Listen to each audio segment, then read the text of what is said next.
I'll whack record now so I don't forget.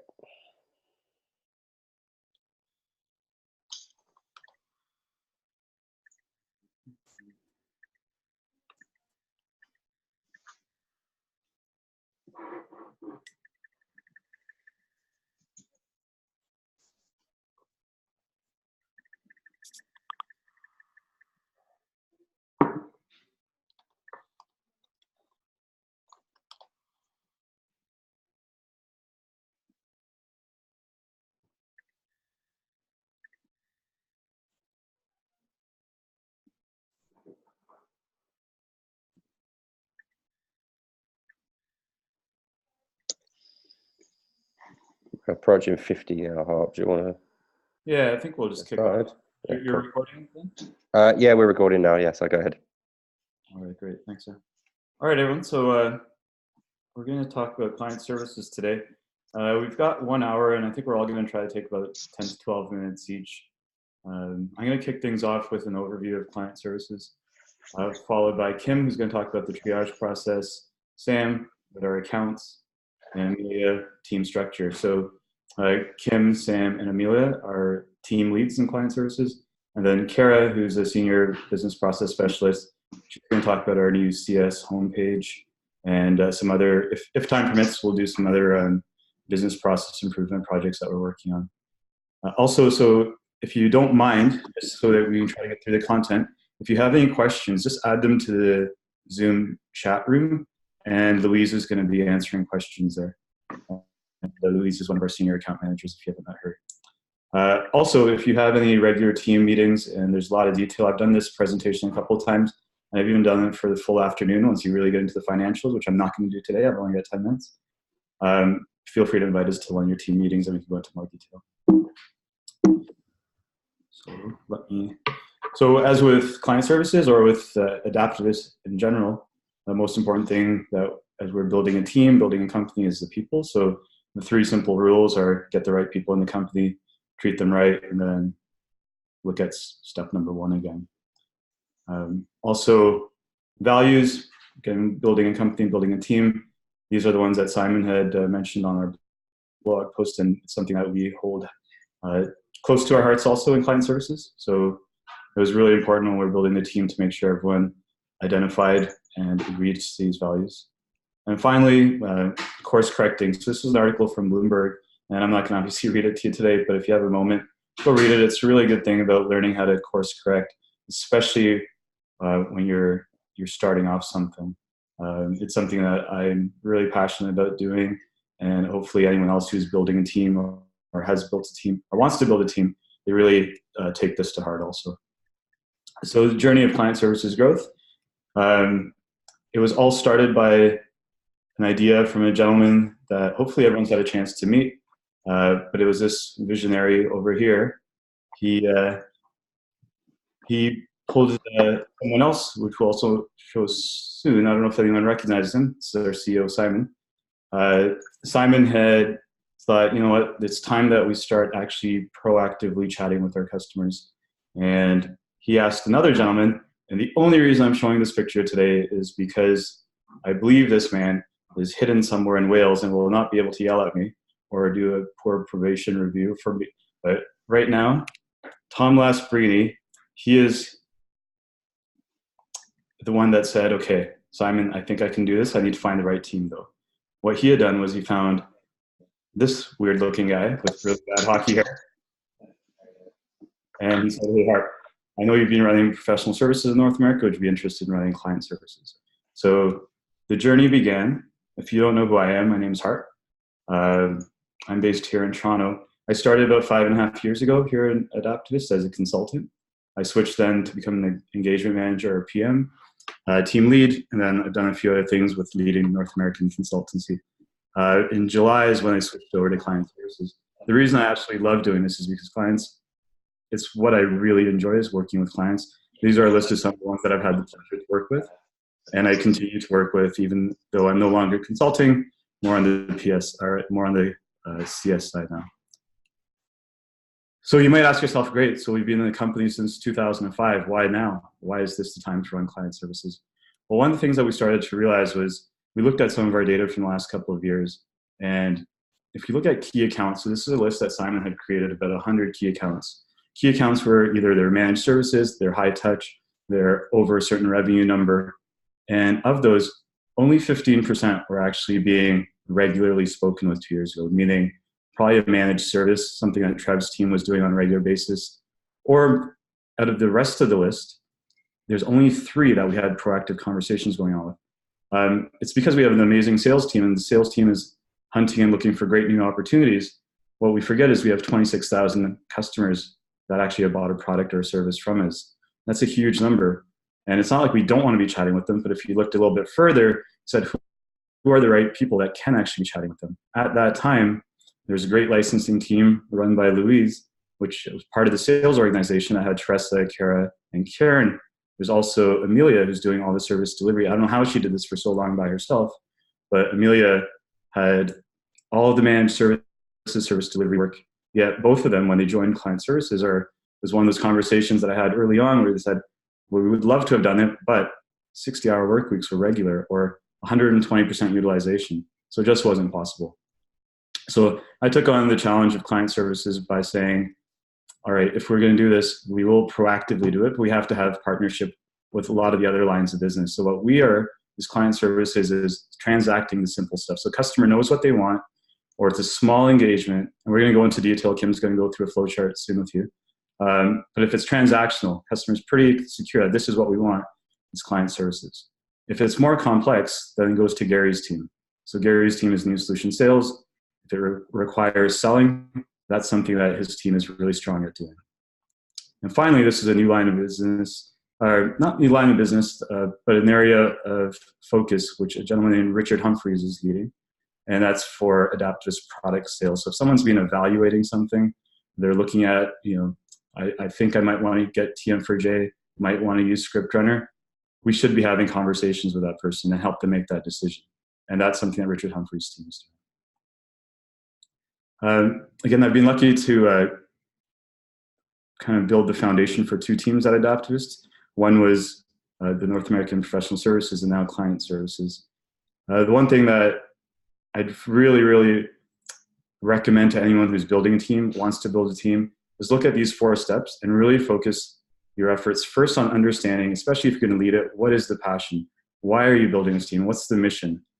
Now that can't be something that you go to the rest of the company and say, what's our mission going to be? You have to know what the mission is. If I'm going to be leading client service, I need to know what the mission is, and I have to be passionate about it. If I am, I can then go to Tom and Simon and say, look, here's what I think our mission statement is going to be. Do you approve it? And because they're ultimately the ones that are asking me to run client services, they saw it, they approved it, and I'm going to show it in a second. But at that point, then I can start looking for people who share that same passion. If they share the passion that I have, now all of a sudden we're going to build a really strong team that has the same kind of driven goals here. The next thing, if you think people process and tools, often the tools is the one that is the sexy one that everyone wants to jump to really quick.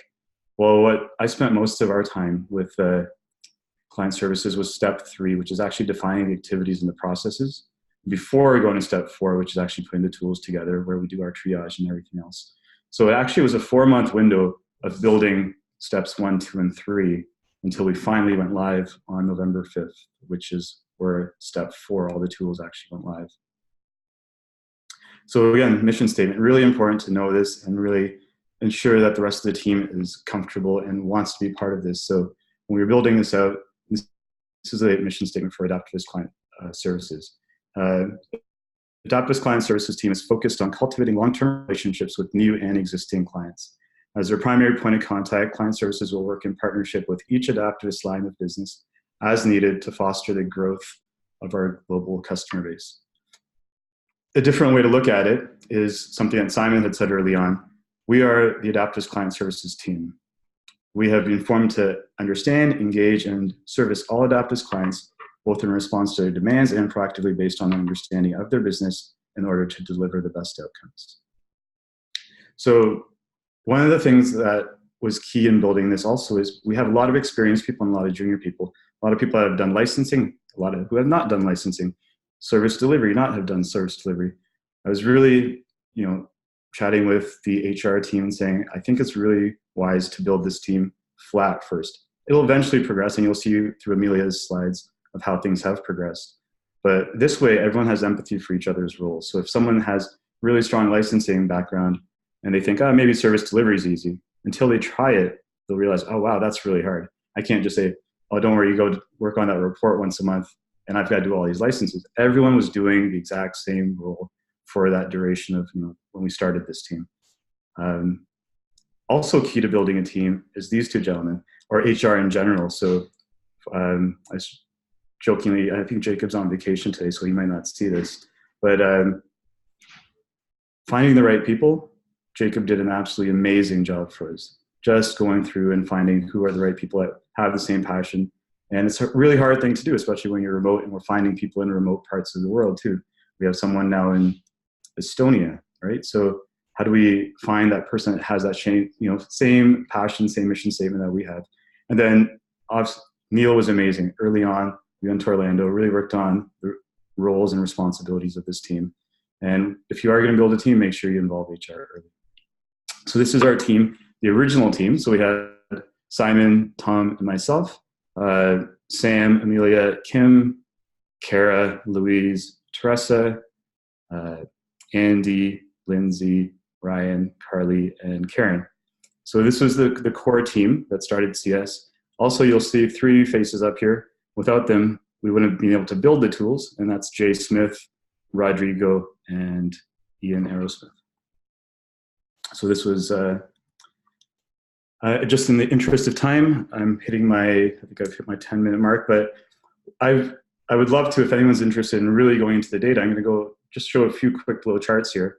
But we have a lot of revenue and margin information. We have lots of error dashboards, how we actually make sure we're doing, where we should be focusing our effort.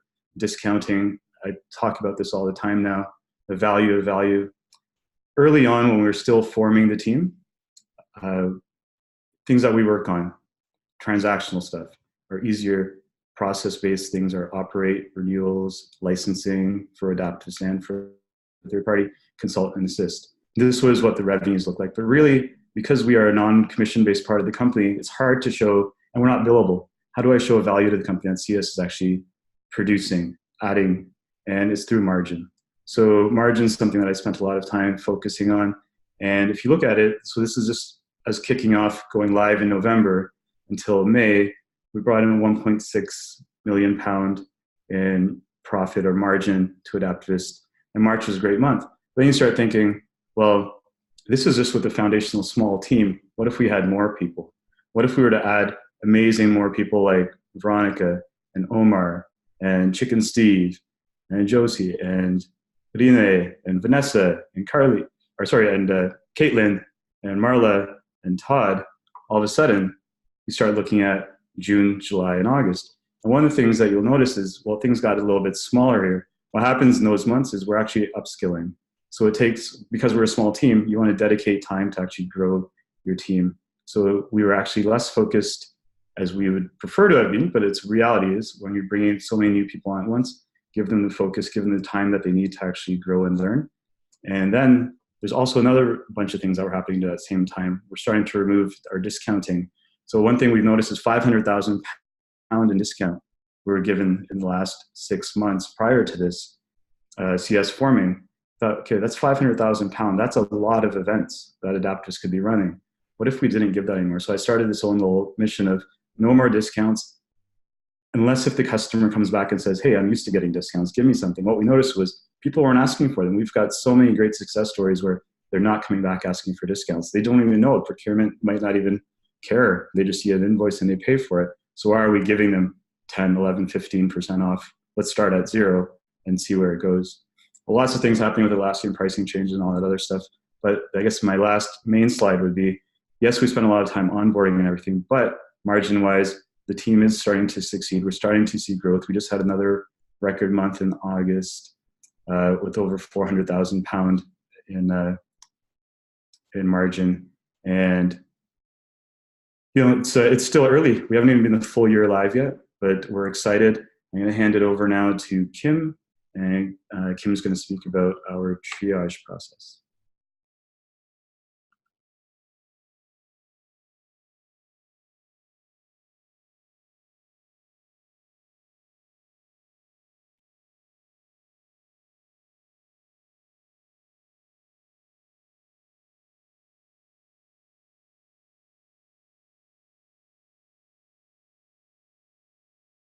So I'm going to be the one talking to you about opportunity triage. So my name is Kim. For those who don't know me, I'm based in Montreal. So bonjour à tous. So I'm one of the team leads in the client services team, and I'll be talking to you about opportunity triage. So first, let's start with a question. So how many opportunities do you think have been submitted to the triage queue since its launch in November 2018?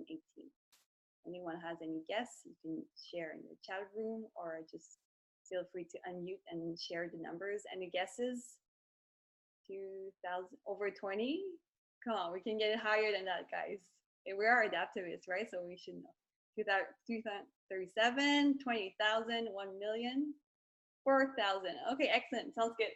So basically the good answer as of today, just before this meeting, is 3,707. And I just heard we just got our 3,708 triage opportunity that just came in triage. So you're probably asking, what is an opportunity triage? So the definition is that it's the process of determining the type of incoming leads based on different criteria and assigning them to the right team to provide quality customer service to new and existing clients. So you're asking probably at this point, who can submit a potential lead to the triage queue? Well, the right answer is all of us. So everyone is an ambassador of Adaptavis, and so anyone can submit a ticket. So basically, let's say you're in the client meetings and you're talking to clients, different partners, you can see that there's an interest, you would just submit it to the OTQ. Or for example, you're at a community or an industry event such as a Atlassian user group, you'll be able to, let's say, interact, have some conversations. And if you see there's a potential lead, the OTQ is the right place to submit your lead. Other examples, we have a lot of great consultants that are working on site or remotely, and you're involved in different discussions with the client and stakeholders. So if you hear anything for potential extensions or any other opportunities for speaking opportunities, that would be the right place to do it. As we mentioned, client interactions, when you're giving out trainings, it's always a great space to share information, and the clients might be more in tune to, they share their future concerns or future roadmaps. And of course, if you're, let's say, helping out on product support, that would be a great way to submit a lead if you see anything else that's coming soon. But of course, all of us, we have a really gut instinct. So it's really based on you, as when you're going somewhere, it doesn't have to be even work related. If you see something that's related to Adaptavis quick help, that would be the right place, potential leads. Of course, if you're hearing about RFQ, that's where you would submit your ticket. And of course, if you get any referrals from other clients. So at this point, you're probably saying, this is the greatest thing ever that ever happened, and how can we help, right? So how can we help Adaptavis grow even bigger, and where can I submit a potential lead to the triage queue? So it's very simple. You could just submit your email. Let's say you want to summarize it in an email, you would just submit it to this email address, the opportunity queue at Adaptavis, or if it's easier to remember, hello Adaptavis. And basically we have a team of triage from the CS team. They will be able to get your request, get in contact with you if they have any questions, and afterwards they will move it along to the triage queue. So here, let's move here, and then I'll show you how the OTQ works. So you have two options. Either you submit it to the email address that I've just shown you, or you will go to the client services homepage where that Carrie will present eventually in this call. And you have this little button here, I have a lead, and you can just raise a ticket. It will bring you to Tracker, and this is where you could fill out the information in terms of company name. That's really the essential. So company name, descriptions of the different products that you have, and also who to contact. So those are the most important information that you need. Okay. Now, what kind of opportunities can you submit to the triage queue? Actually, I would recommend that if there's any lead or any questions, you could right away submit an email. And if the triager comes and there's missing information, they could right away reach out to you and then discuss if it's a good, it's a qualifiable opportunity, or if we need more information, our account managers will be happy to qualify the opportunity with you. But in summary, there's licensing tickets, of course, but mostly we have seen a lot in the past few months for PS opportunities, training, MS, assist, product support, also events. So we've been invited by clients or potential clients to come and present at their events. So those could come all through the OTQ. And then, as Harb mentioned, we have the bonfire flowchart that is there for you, available on I page. And if there's any question, you can also refer to it. So basically, this I page here, the bonfire process, is basically to show you how we actually do triage. So it's very simple, and all of our client services account managers have been trained to be able to do this triage. And we have worked a lot with the NSS team, the APS team, and also the product support team and marketing to be able to have this process in place. And basically how it works is whenever there's a ticket that's coming in OTQ, basically what it does is that it will go through the OT project. And then an account manager here, as you can see in the middle, the account manager here will be able to assign an account manager if it's a new client. Otherwise, if it's an existing client, we'll be able to assign the existing client. So Sam, after my presentation, will be able to show you how do you know who's your account manager. But if you don't know, it's okay. The triager will be able to assign that ticket to the proper account manager. So then it will go into qualification and triage. And that's where we'll be going through all the information that you have provided. If you have any information, we'll be happy to either on Slack or have a call with you to just get more information. And then there's 3 main paths that could go after the triage. So either client services, product sales, and the solution sales. And basically for each of these different teams, we are following a set of criteria that we have to evaluate the opportunity against. And basically that will help everyone see where the ticket could go. And of course, there are some, it's always very variable. So that's why it could change based on how much information we get throughout the process. So just as a high level summary, and you can go back to this any day, it's available on I, but mainly the client services team will take in charge of like change requests, timer count, light professional services mandates that are smaller than $10,000 in a local currency or smaller than less than 5 days of work, for assist opportunities, licensing, umbrella SSO, and of course any brew potential opportunities. Whereas you have here, we have the product sales team with those where the triage, when it gets into triage, we will refer those to APS team when it's for example, TM4J, script runner, and project configurator. And then on the right side, you have here solution sales. So that's playing a big part as well in the qualification and triage process. So we will move along those opportunities, the bigger ones that we need an NSS to be able to go contact the client, be able to do those RFQs. So mainly, as mentioned, like PS, it will be client services, but the bigger PS opportunities, where we will need an NSS to get involved. And that's where an account manager will be happy to hand over it to the NSS person. And so you have professional services and mainly managed services as well, and all other elements involved in big deals. So basically, if there's a professional services mandate involved in the opportunity, and there's also a licensing part, then it will be part of the whole NSS that will be taking charge of it. Okay.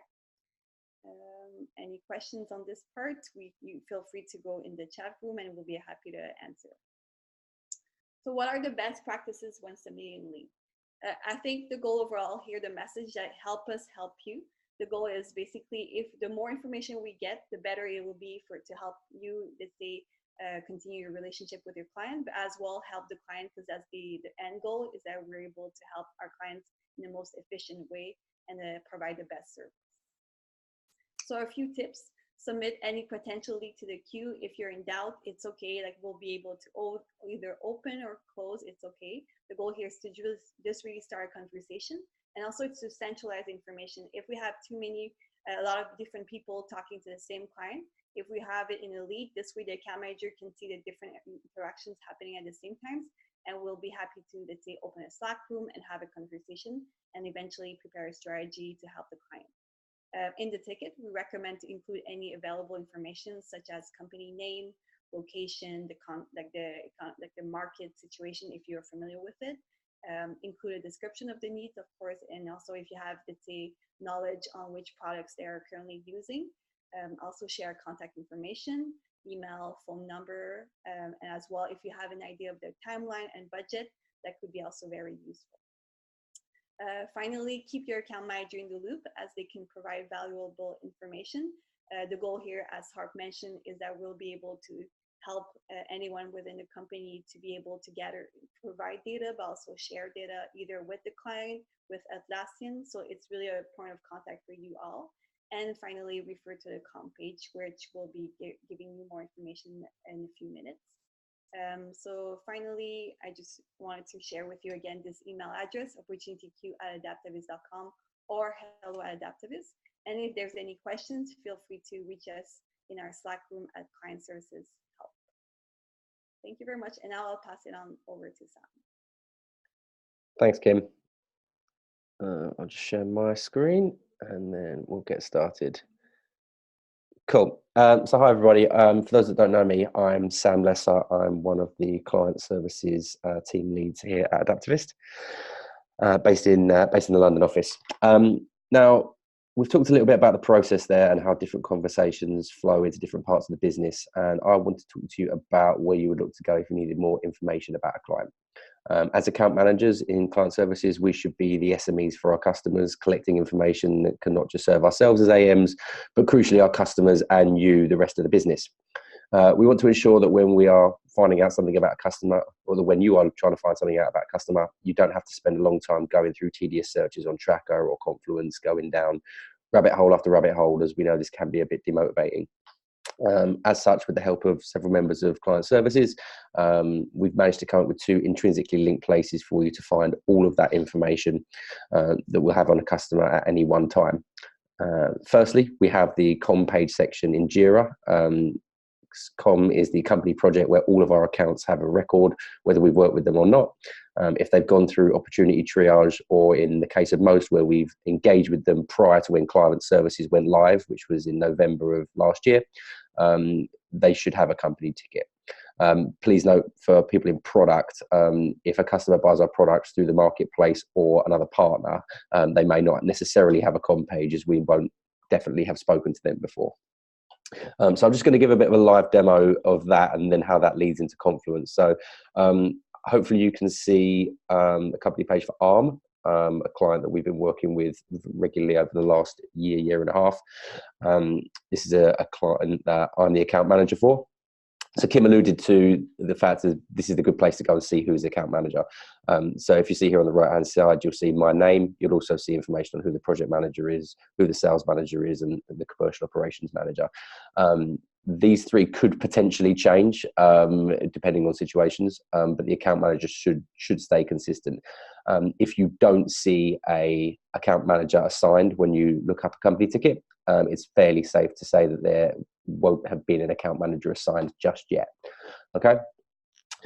So just to talk you through some of the information that you see in a typical company ticket, as you can see here, the company name, with the type of customer they are. So this one here, they're definitely a key account, high touch, as Harp alluded to earlier. There could also be grower and low touch.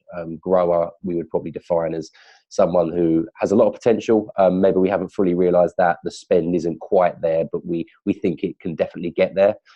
Low touch would be pretty much anybody else, ones that we haven't had much engagement with, we don't know a lot about.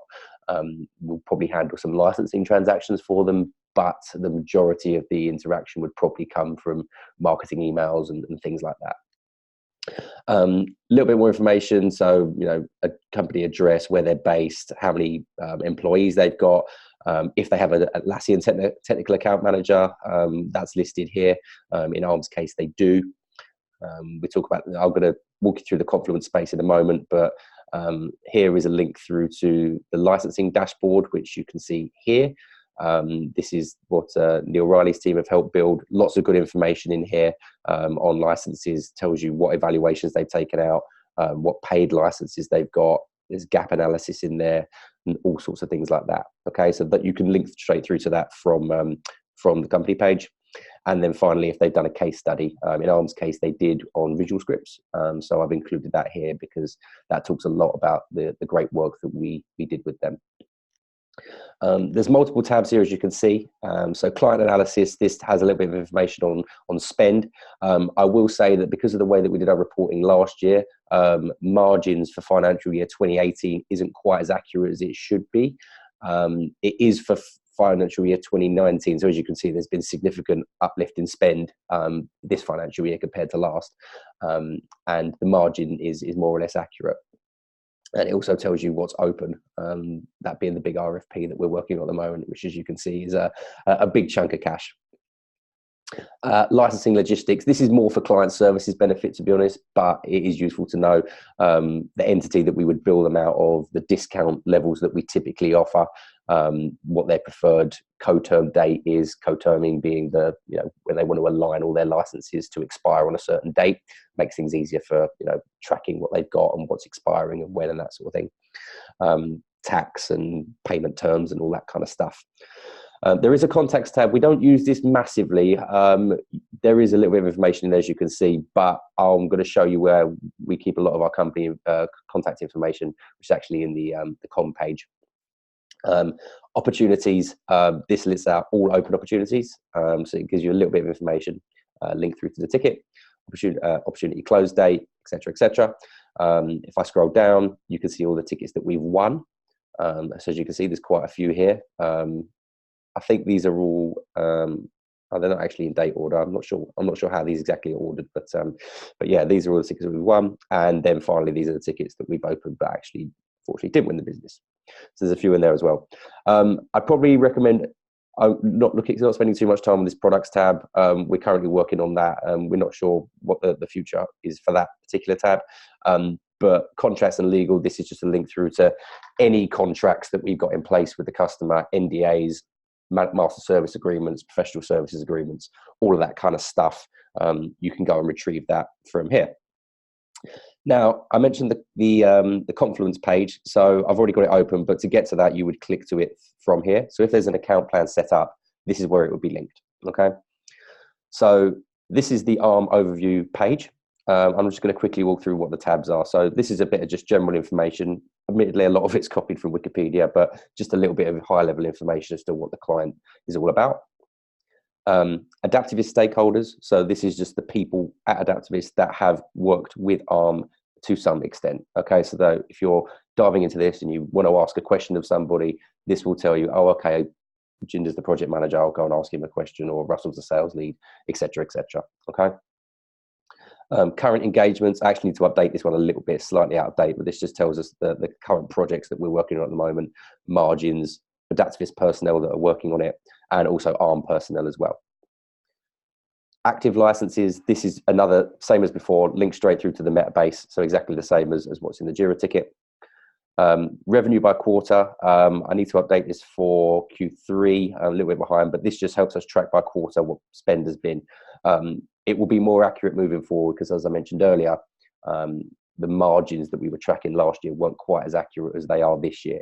But I'm just trying to do a bit of comparative spend so that we know, what the highest spending quarters are, and we can compare those against previous years and do analysis on why that might be the case. Key stakeholders, as you can see, we've got quite a comprehensive org chart here. And just sort of tells you who reports into who, where people are based, etc. And then we expand on that a little bit underneath. So we'll have email addresses, contact numbers, departments, what their focus is, do we have an active relationship with, and a little bit of information. So this chap here, I know he likes football and likes a beer. So I always have a chat with him about that before I engage in any conversation. These next three tabs are just embedded Jira filters. So these are new opportunities, so things that we're currently working on at the moment. Engagements won in the past 6 months, pretty self-explanatory. As you can see, we've had a very good last 6 months with these guys. And then overall sales history. So this is everything we've won over all time. General meeting notes. These are just conversations that I've had or somebody else might have had where, just doing a bit of general account digging. So I've stored my notes here. And you've got links through to all of these. There's also a video there from a safe discussion that we had.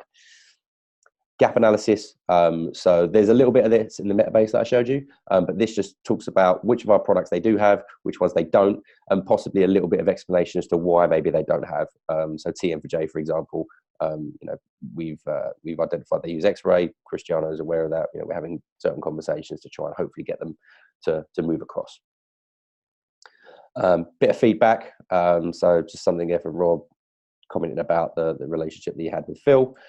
Just well, I'll put good and bad feedback in here, just something that's useful for us to bear in mind.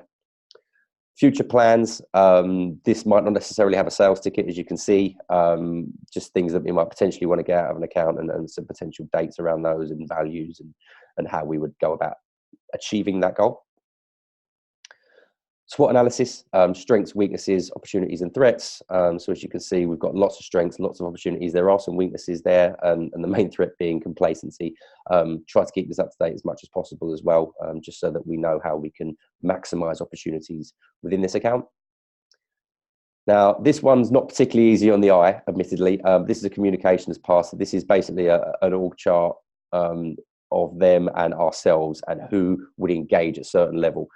So, for example, Simon Scott Priestley, very, very senior. Makes sense that our execs would then, if they were to engage with ARM, that might be the level that they might go in at, potentially even higher. Okay, this isn't quite as complete as the key stakeholders piece. I'm trying to work out a way of making it look a bit prettier, because as you can see, it's not that clean. And then a roadmap calendar, which basically just illustrates where we're at with certain things. So, for example, their licenses are up for renewal in March 2020. You can see that here. Their financial year is the end of March as well. So just illustrates some of that sort of stuff. Okay. Moving on to that. So roles and responsibilities. Who owns the account?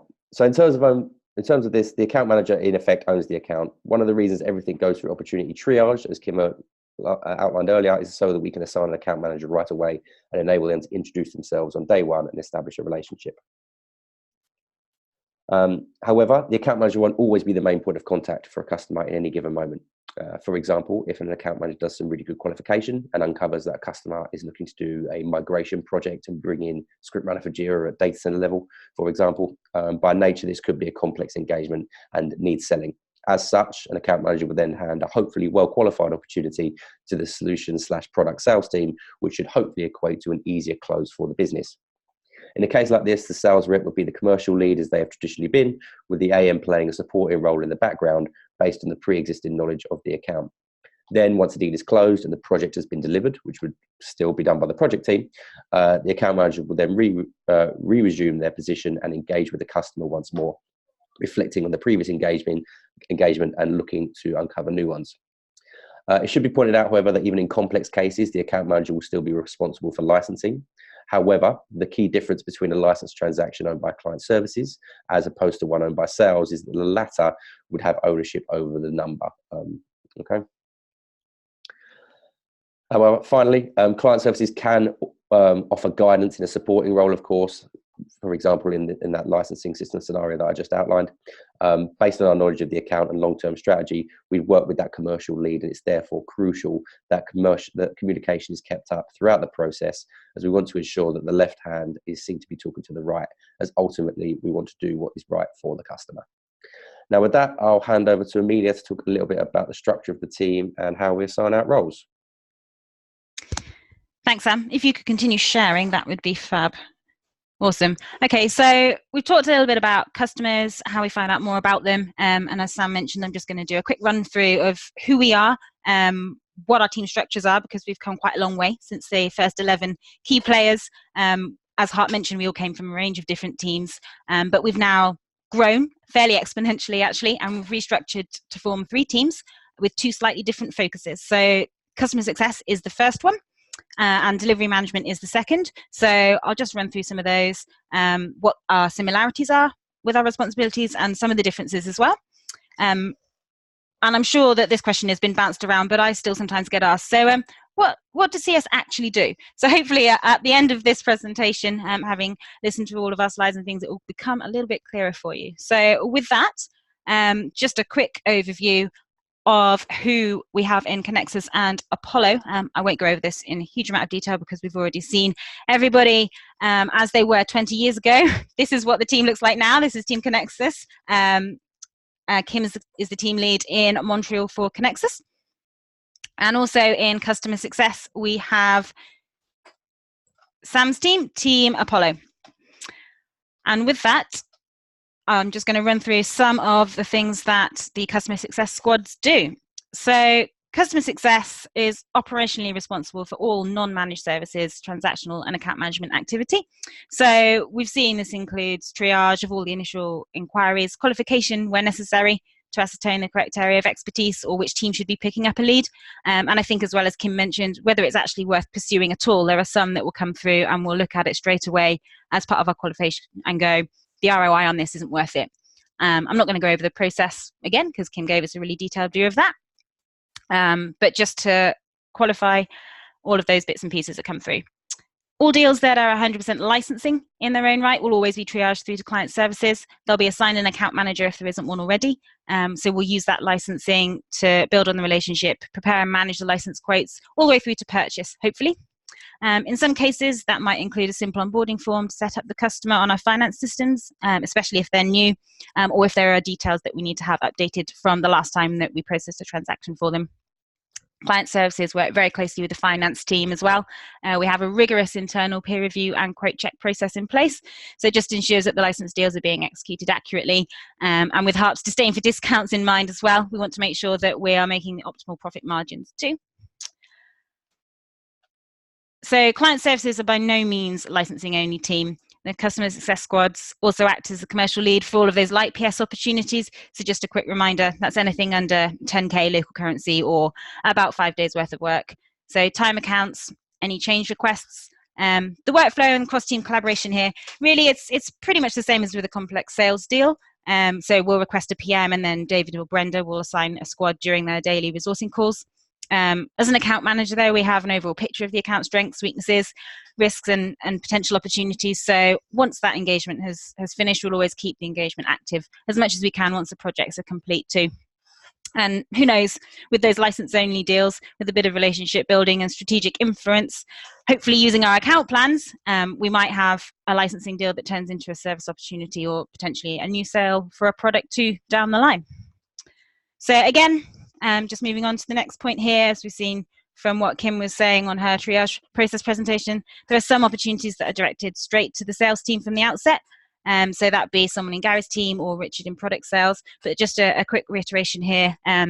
Again, Sam mentioned this, that although the account manager is not necessarily going to be the commercial lead there, they will still play a supporting role there and they will have an active involvement. And finally, a really key thing for the customer success squads and a responsibility that will lie with them. Again, in line with our mission statement to foster the growth and success of our enthusiastic and loyal client base. So we organise events based on industry too. Couple, I think, just of note to point out here. Sam organised a retail event back in February, and Kim had a video games event a couple of months ago in Montreal as well. So these events not necessarily always focused on the Atlassian world per se, but collaboration, knowledge and experience sharing, and particular to that industry. And it's a bit of an impartial platform to foster relationships and make connections, not just for Adaptavist, but for other users, third parties and companies within that industry as well. It's been a huge success so far for those two, so watch this space for event 3. So apologies if I'm speaking quite fast, I'm just conscious of time. So moving on to the delivery management squad. Those of you who know me well, I was under Trev's employ previously as an SDM, Service Delivery Manager, in the Managed Services team. So when client services came about, it became clear quite quickly as we were growing that focus for a delivery-focused account management role was still quite key. So once we had got down our roots and started looking at where the growth potential was, the delivery management team were born.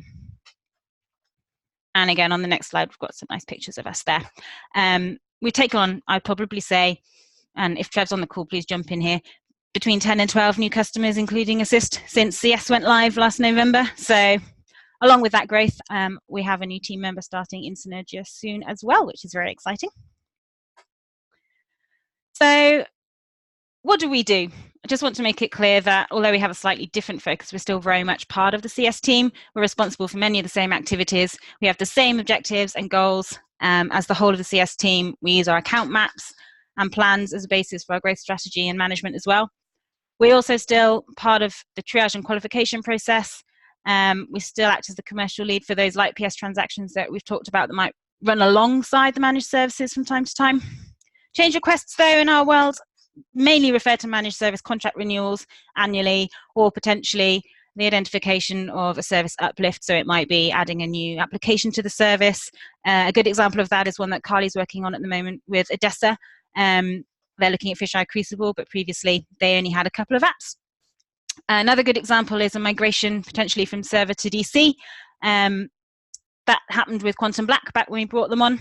So as well, that was managed by the SDM. I think it was pre-CS actually, but moving forward, another example of that might be Quest. They're migrating to, that's being resourced by the MS team. That was a bit more complicated though, so maybe that's not a good example. That was more managed from an NSS side. So, but also the odd ad hoc product sale too. License quotes, needless to say, we get involved with those as well.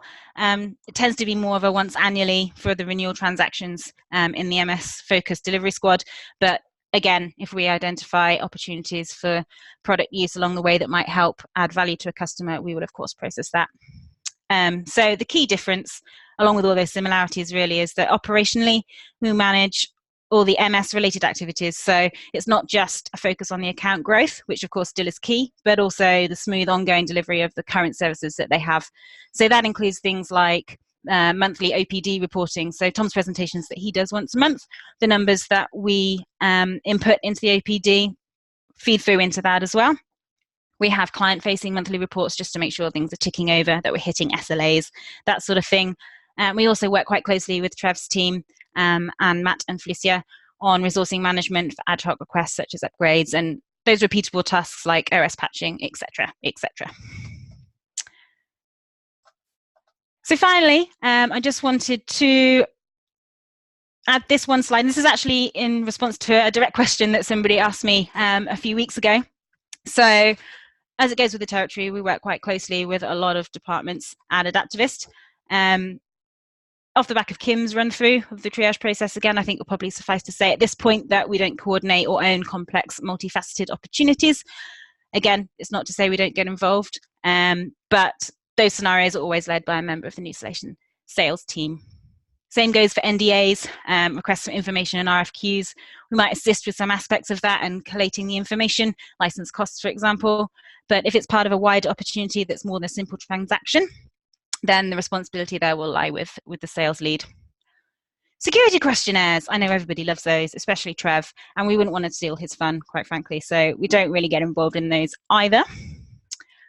Writing proposals generally tends to lie with the PM to facilitate that for any professional services engagements, typically including like PS as well. If there's an SOW or a PSA involved, the PM would lead on that, pulling in technical insight where they need to.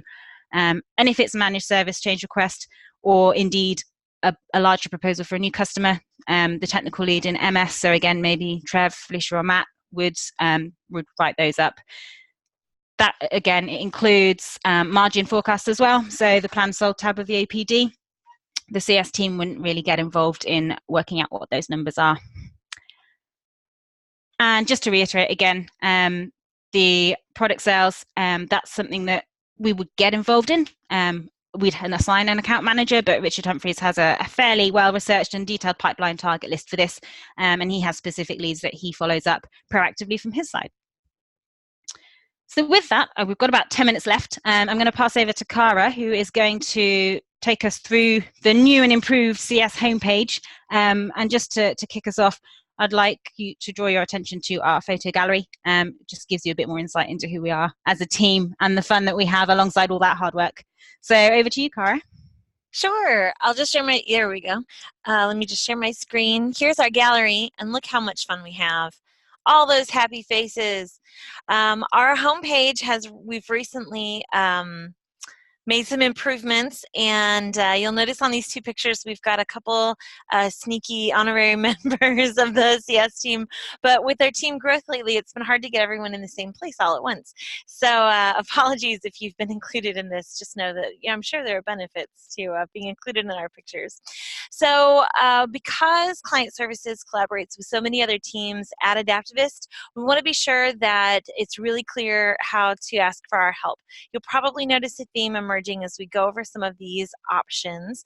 As Kim went over, if you have a lead, you can raise a ticket. You can also email us, which will create a ticket. Amelia took us through our different teams, all of our account managers, and how they're assigned. You can search for an account manager yourself. If you click on this button, it'll take you to Glossary. And if you don't have an account manager assigned, if you run across a company with no AM, then you can ping us on our Client Services Help Slack channel, or you can raise a ticket about that. We also included just a little JQL in case you are not super familiar with JQL. I feel like almost everyone on this call is probably better at JQL than I am, but just in case, you can refine that search and look for your company very specifically. And then as Sam went over, if you need more information on the client, you can go to the company's glossary, you can search for your company, and then you can also see a list of all of the account plans here. And we've got, I think the team's been working really hard. We've got almost 50 of them put together now, and we're working on more. So if you come across or get assigned to a company for the first time, this is a great resource for everyone at Adaptavist to be able to have that view that Sam was showing earlier. A little further down, we've got options for if you need a license for our internal use, you can raise a ticket. You can also read about our process for that. If you need a license for a client, you can raise a ticket. Again, that'll be an opportunity triage ticket. If a client needs some attention, guess what? Surprise! Raise a ticket in the opportunity triage, and we'll get somebody on that. We also have a link to a product support ticket if one of our partners needs one of our licenses, because we do share those with partners free of charge as they share with us. And then if you have a request that hasn't been covered here, scoot over to Client Services Help Slack channel, or alternatively, you could have raised a ticket. So I wanted to make a drinking game out of take a shot every time I say raise a ticket, but then we'll be pretty enjoying this show and tell a lot, I think. We also put in just a little bit of trivia, our gallery, and we like to have a little fun. So if you follow this link, you can get a fun fact, like the fact that there are more ways to shuffle a deck of cards than there are atoms on Earth. I feel like that's really edifying information for me. So you can come to the Client Services homepage for really anything. A little further down, we've got the team. I've organized them into with our team leads, Team Synergia, Team Apollo, Team Connexus. I don't think I introduced myself. I'm Kara, and I am the person on the team with the longest title, so that's what makes me real special. I'm the Senior Business Process Specialist. So I kind of, as we completed our Project Bonfire with our different workflows, we're always trying to make iterative improvements, and so I'm usually the person who owns those improvements, just because we need somebody to keep track of all this stuff. We have our team announcements. We've got some helpful links if you want to see the qualification questions we ask. If you want the assist URLs by client, that's over on the assist instance. If you have questions about the rate card for training, we've got some blog posts, which is usually very populous whenever we have new starters, because they have a lot of blogs to write in induction, which is really fun for the rest of the team, and has been a great way for us all to get to know each other. And then at the bottom, we've got some space for just some landing pages for cross-team collaboration, and then also our own internal resources. So for instance, if I clicked on commercial operations, I could go over here and I could see, oh, I thought I had that one open already. I could go to this landing page and I could see some links to processes that they own, that the commercial operations team owns, but that we need to know. For instance, terms and conditions for licensing, that's stuff we need to check, but we need to work with someone else to make sure that we're getting it right. We've also got space for a finance team, new solution sales, product, etc. And then our own internal documentation on how do we triage, how do we prepare licenses, what marketing and communications do we need to send out, and a whole bunch of training, because our process is complex. In just 2 last minutes here, I want to let you know about some upcoming projects, things that I've been working on with the team and with others at the direction of HARP. One is that because we work so closely with our finance team, we are working with closely with them, and also a consultant to create a finance desk for the or a service desk for the finance team. So it's over on Tracker Dev 2 right now, but we're going to be adding this request finance approval to our tickets. And it is often the case for client services that we need finance approval for quotes that are very large. And so instead of making those requests in Slack channels or by email and things getting dropped, soon we'll be able to just click a button and it'll create an issue for us over on the finance service desk that'll link back to the ticket. It'll make it easier for them to track their work, and it'll make it easier for us to check up on, is this in progress? Has this been accomplished? Is there more information that's needed? We're hoping that once the finance team really is able to get comfortable with this and we work any kinks out, that we'll add some issue types to that finance service desk so the whole company can use it. So if you have a payroll inquiry or something like that, it's just a way that we can just work together more collaboratively using the tools that we're all really great at using already anyway. Another project that we have going on is working with the strategic initiatives team on automating our quote generation process. We have some fantastic automation in place. Shout out to Paul Slutwig for building Quote Hub for us. That really speeds things along, takes out a lot of cutting and pasting, converts currency for us, that kind of thing. But if you'll notice on our documentation, there are so many steps involved in creating a licensing quote for a client. And a lot of this is stuff that computers are better at doing than people anyway. So hopefully we'll have some real advances coming in the future months so that our account managers will be able to do what they do great, which is spending time with all of our clients and really getting to know their pain points and how we can serve them better. And then we can, just click a couple buttons to get quotes put together instead of having just a very, very involved process. So with that, I'll open it up for any questions, which I'm sure the other team leads and Harp will want to answer with me. Thank you all so much for giving us your time during the show and tell. Again, you can email opportunityqueue@adaptavist.com to raise a ticket in our triage. You can go over to Client Services Help Slack channel if you have any questions at all. Any questions, anybody? I'm going to look at the chat for the first time. Looks like stuff's been going on. Yeah, I think Lou's been doing a pretty awesome job of fielding all the questions, but we've got about 3 minutes if anyone wanted to voice any. We're just trying to negotiate a price for Matthew for you, Cara, because he's wanting to poach you for the space. So we're embargoing any more discussion on that until this year. Well, that's lovely. That's wonderfully complimentary. But anything else? I've also been chatting to Peter offline with any other questions, but anyone within the CS team, just reach out to us and have a chat. Lots of really good information today, but just pick one of the pictures. I'm the one with the glittery beard, and just say, hi. What's happening, what's going on, what's your experience? Because, we're all winging it and we all don't know everything or everyone in the organization by any means. So just reach out to a couple of us and say, hi, can you help me? How can I speak to somebody who does this and who's the best person? Okay. I think William had one question around the service desk. So just a quick one, if William, you're still here. It's actually not a CS service desk, it's for finance service desk. And the reason is that we notice oftentimes when we're doing high value quote checks or something like that, either the messages are going to email or there's a Slack channel or there's something, and it's not that efficient. So we've been working with Christy and other people within internal IT to build a service desk. Ryan Haney and a few others have been helping out recently also. So the hope is we make that process efficient. There's a little bit of like a fake SLA to improve that efficiency. But while we're going to be using it, we're hoping the rest of the company will find value of, hey, I want to reach Lex's team. This will make my life easier too. So it should be coming out soon. I'm going to reach out to you directly on some other stuff, but I'll take that offline. Thanks. All right. Well, thank you everyone for joining. If you have any questions, like everyone said, there's lots of ways to reach us, and we'd love to follow up with any other conversations you want to have. Have a great Friday, great weekend, and we'll see you guys soon. Cheers all. Bye. Thanks, everybody. Bye.